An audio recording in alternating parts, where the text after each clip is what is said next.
దేవుని మనకి మహిమ కలుగునుగాక. Praise lord. ఈరోజు మనం తెలుసుకోవాల్సిన ముఖ్యమైన టాపిక్ ఏమిటంటే, నీ సృష్టికర్త ఎవరు? ఇదేంటి సృష్టికర్త ఎవరు అంటారు? నాకు నా తల్లిదండ్రులు ఉన్నారు, వారే కదా నన్ను కన్నవారు అని మీరు అనుకోవచ్చు. కానీ ఇక్కడ మనల్ని కన్నవారు అంటే మిమ్మల్ని నన్ను కన్నవారే కాదు, మన తల్లిదండ్రులను వాళ్ళ తల్లిదండ్రులను సృష్టించింది ఎవరు? ఆ సృష్టికర్త ఎవరు అని అసలు ఎప్పుడైనా ఆలోచించారా? నీ తల్లి గర్భంలో నీవు ఎలా నిర్మింపబడ్డావో ఎప్పుడైనా వ్యక్తిగతంగా ఎవరికి వారు స్వీయ పరీక్ష చేసుకున్నారా? స్వీయ పరీక్ష అంటే మీ గురించి మీరు ఎప్పుడైనా ఆలోచన చేశారా? అరే, నా సృష్టికర్త ఎవరు? నేను ఎక్కడి దానను, నేను ఎక్కడ వాడను అని మిమ్మల్ని గురించి మీరు ఎప్పుడైనా ఆలోచన చేసాగారా? నిజానికి ఇటువంటి ఆలోచన మనం ఎవరో చేయమండి. కారణం, వ్యక్తి అంటే మీరే కానీ నేనే కానీ మన దైనందిన జీవితంలో మనకేం కావాలి, మన కుటుంబానికి ఏమి ఇవ్వాలి, ఏం ఉంటే నేను సంతోషంగా ఉంటాను, ఏమి ఇస్తే నా కుటుంబం సంతోషంగా ఉంటుంది అనే దిశగానే ఆలోచిస్తున్నాం. మన ప్రయాణం కూడా అదే రీతిగా కొనసాగుతుందండి. నిజానికి ప్రతి ఒక్కరూ తమ జీవితంలో విరామం లేని ఈ ప్రయాణంలో ఒక్కసారి ఆగి ఎవరికి వారు పరీక్షించుకుంటే ఎంత బాగుంటుందండి. ఎవరికి వారు ఒక్క ప్రశ్న వేసుకుంటే, అసలు నా సృష్టికర్త ఎవరు అనే ఒక్క ప్రశ్నలో మరి ఇంకెన్నో ప్రశ్నలు మనల్ని మెదులుతూ ఉంటాయి. అంటే మనకు ఒకదాని వెంట ఒకటి, అసలు నా సృష్టికర్త ఎవరు, నేను ఎక్కడి నుండి వచ్చాను, ఎక్కడ వాడను, ఎక్కడి దానను అనే ప్రశ్నలు మన మధ్యలో మెదులుతూ ఉంటాయి.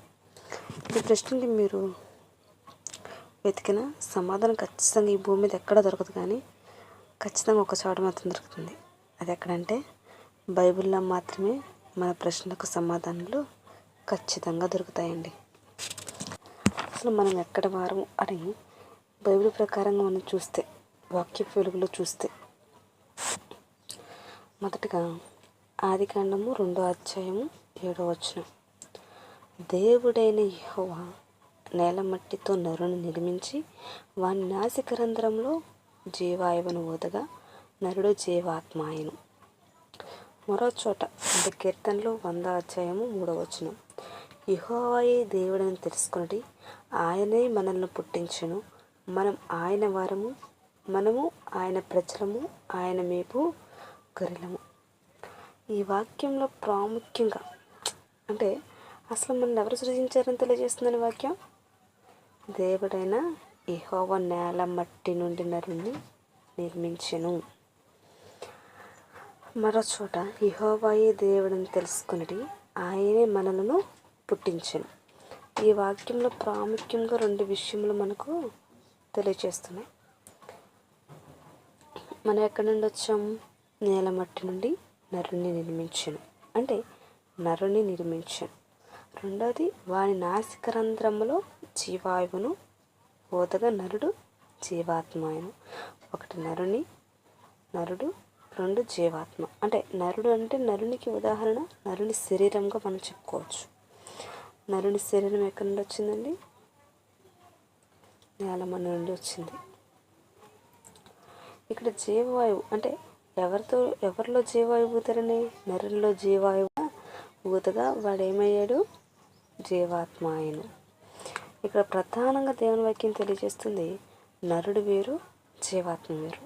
నరుడు అంటే ఇక్కడ కేవలం మానవుని శరీరానికి మాత్రమే ఉద్దేశించింది. జీవాత్మ అంటే దేవుని ఆత్మ గురించి తెలియజేస్తుంది. మనల్ని సృజించింది ఎవరు? దేవుడైన యెహోవా. ఎలా సృజించును? నేల మట్టితో నరుని చేసి జీవవాయువు ఊదగా నరుడు జీవాత్మ ఆయను. అంటే ఇక్కడ శరీరం గురించి దేవుడు ఎలా చెప్తున్నాడంటే, ఆదికాండం 3వ అధ్యాయం 19వ వచనంలో, ఏలైనగా నేల నుండి నీవు తీయబడితివి, నీవు మన్నే. ఏలైనగా నేల నుండి నీవు తీయబడితివి, నీవు మన్నే.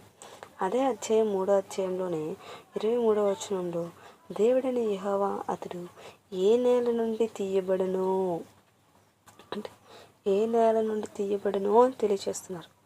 మరో చోట ఉందండి, కీర్తనలు 103:14, మనం మట్టి వారమని ఆయన జ్ఞాపకం చేసుకునిచున్నాడు. అంటే నరునిలో రెండు భాగాలు నడుస్తున్నాయి, ఒకటి శరీరము, ఒకటి ఆత్మ. అంటే శరీరం ఎక్కడి నుండి వచ్చింది? నేల నుండి వచ్చింది. ఆత్మ ఎవరిచ్చారు? దేవుడిచ్చారు. ఎలా తెలుస్తుంది మనకి?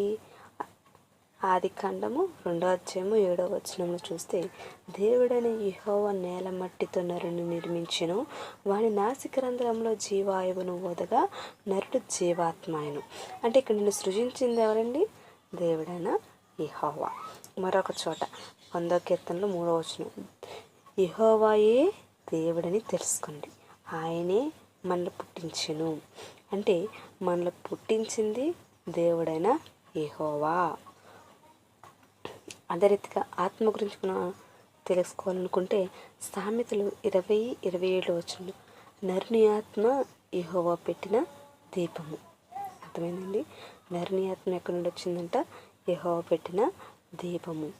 సంఖ్యాకాండం మరో చోట, సంఖ్యాకాండం 16:22 సమస్త శరీరాత్మలకు దేవుడువైన దేవా. మరొక చోట సంఖ్యాకాండము 27:15 యెహోవా సమస్త మానవులకు ఆత్మలకు దేవ. అంటే నరుని శరీరానికి, నరుని ఆత్మకు కనెక్షన్ ఎక్కడుందండి? దేవుడైన యెహోవా దగ్గరే ఉంది. అవునండి.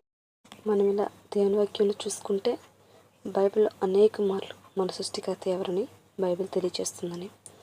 ప్రసంగి 12:7 మన్నైనది వెనుకటి వల్లే మరలా భూమికి చేరును, ఆత్మ దాన్ని దయచేసిన దేవుని యొద్దకు మరలా పోవును.